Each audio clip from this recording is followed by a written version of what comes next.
All right, y'all, we're on day 2. I'm currently in a washroom closet out here in Mexico.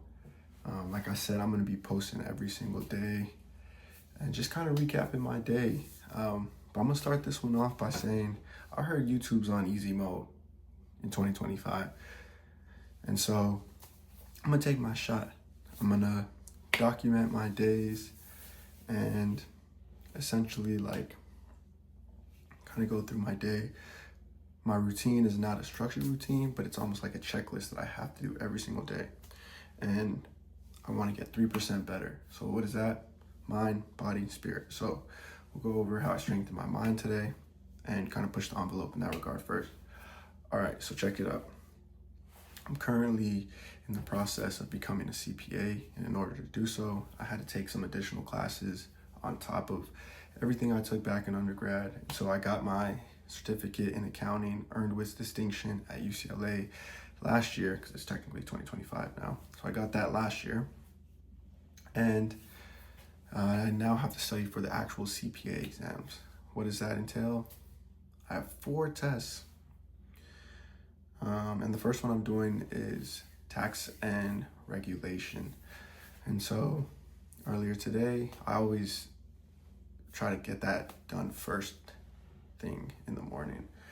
And so I studied about taxes and regulations, specifically about, how are people expected to pay child support, how are people expected to pay taxes on child support? Well, back in 2018, actually President Trump's new tax plan went into effect. And so there's a difference between before 2018 if you got divorced and after 2018 if you got divorced.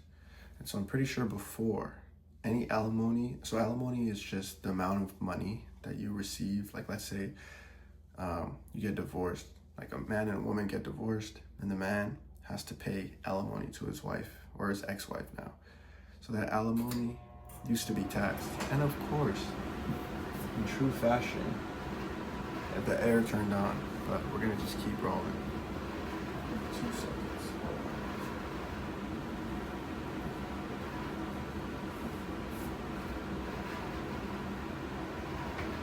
Anyway, that's what I learned today about tax and regulation. I was learning about alimony, gross income, and how it's supposed to be counted before and after 2018. Outside of that, I'm also in the process of building a business, which I'm gonna essentially made a checklist. I've built a few businesses now. I've helped build businesses as well. And so I essentially created a checklist of things that need to get done.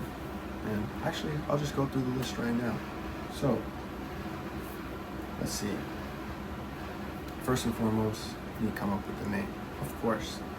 Because anytime you have to go and register a business, you have to look on the Secretary of State's website of that respective state where you're going to create the business. You have to choose a state. You can't just be like, oh, my business is the United States. You have to choose a state to specifically register your business with. Okay? Once you do that, you got to search the website and just see if anybody else has that specific name for a business. Okay, so you got to check that. You got to then submit the application fees. In order to do that, you're going to need your articles of organization, which is pretty much the document that says who owns the business and what the business is doing. Once that gets approved, you can then go to the IRS website and get an EIN number. That EIN number is damn near like a social security number for your new business. Okay.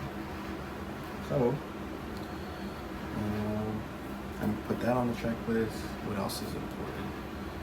If you're creating an app, which I'm eventually going to do, you got to make sure that you have proper trademarking, copyright, and things of that nature to make sure that like your intellectual property, your idea, and your slogan, and the copyright for the coding that is going to go into the app, you have to make sure that that is actually all good in the clear and that you own it, so that nobody can take your idea and steal your coding, intellectual property, and use it to start damn near a copycat business. Because sometimes people do that when they have access to capital and they're able to get through to your idea faster. So there's that. What else? Oh, you need to set up the accounting software and choose, are we going to be cash accounting system or accrual accounting? Cash accounting is pretty much, let's say, it just follows the money. So essentially, if I pay, so like let's say I get a bill in January for $5,000 and I pay it in March.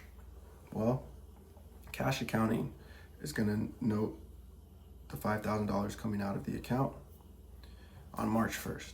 Whereas accrual accounting is essentially making sure that the cash is coming out January because the bill came in January and the work was performed in January. So it's really like, when is the service or when is the work performed that does that. Okay. So you have to decide which accounting system you want to go with. After that, you have to come up with a business plan. You got to decide like, okay, what's my target demographic? How are we going to reach these people? A demographic is merely like the group of people that you want to designate as your consumers of who's going to use your product. Okay. So I'm sure I'll get into the nitty gritty of that. So like I said, that's mine. I'm learning about business. I'm creating a plan. I'm pushing the envelope. I'm pushing my brain to learn more information. Mind, body, spirit. Okay, so body is pretty simple. I try to get cardio in. I try to get some type of strength training in. I try to eat healthy. But the cardio and strength are non-negotiables. Coincidentally enough, I actually decided to start a fast for the new year. So I'm doing a 48-hour fast. I'm only having water, black coffee, unsweetened tea as liquids, but no food. I'm gonna go 48 hours. I'm almost at 24 hours, so light work. Now, what else do we got? So that's mind, body. So I did cardio. I was running on the beach. I was playing football on the beach, getting the wind up, getting the heart rate up. Strength, did some push-ups, getting back into it, but at least I did something. Mind, body, spirit. This is a big one for me. What's important to me? Meditating, praying, being grateful, spending time with family. That feeds the soul. Spirit, also creative energy. So what did I do? I learned something new about mixing today. I learned about this new plugin called Soothe 2. I also played guitar. I practiced guitar. Practiced my major scale with the tabs. I practiced my chords. I practiced the pentatonic scale on the E string. What else did we do? I made a beat. I made a disco beat, actually. I learned about disco chords specifically, especially as it pertains to piano, what actually makes a song disco. So hopefully I can turn that as some disco rap by Bungalow Collect. Mind, body, spirit. And yeah, that's essentially where I'm at. But the thing is, like I said, I'm posting at least 10-minute videos every single day. If it's raw, if it's uncut, it is what it is. And so that's why I got 2 minutes left. For me, I have this checklist that is just super important, that I see how many days straight I can knock every single thing out on this checklist. I'm actually going to